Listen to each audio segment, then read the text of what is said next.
ఐబొమ్మ రవి గురించి మనం ఒకసారి మాట్లాడుకున్నాం. నేను ఇప్పటికీ ఆ అబ్బాయి తప్పే అంటాను. కానీ సినిమా టికెట్ రేట్స్ కానీ, లోపల పాప్‌కార్న్ లేదంటే ఫుడ్ రేట్స్‌కి నేనెప్పుడు ఆపోజిట్టే. ఎందుకంటే చాలా ఎక్కువుంటాయి. ఒకసారి ఈ వీడియో చూడండి.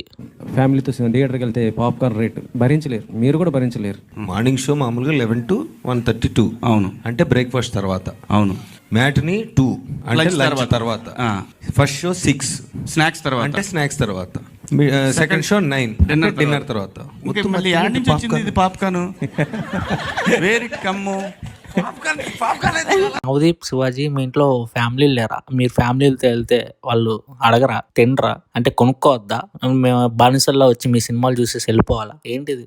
శివాజీ, మీరు ఆ పార్టీలు ఈ పార్టీల గురించి మాట్లాడతారు, పెద్ద పెద్ద సినారియోలు చెప్తారు, నీతులు చెప్తారు, చెప్పడం వరకేనా? ఫాలో అవరా? ఏదైనా కేసుకు సంబంధించి ఆధారాలు దొరికితే ప్రెస్ మీట్ పెట్టి పోలీసుల ముందర కూర్చొని వెనకాల క్రిమినల్ని నుంచోబెట్టి అసలుకి ఏంటి ఎలా జరిగింది అని ఎక్స్ప్లెయిన్ చేస్తారు. కానీ మీరేంటో పక్కన ఇండస్ట్రీ వాళ్ళందరినీ కూర్చోబెట్టుకొని ఏంటో ఏం మాట్లాడతారు? వెనకాల నిందితులు లేరు.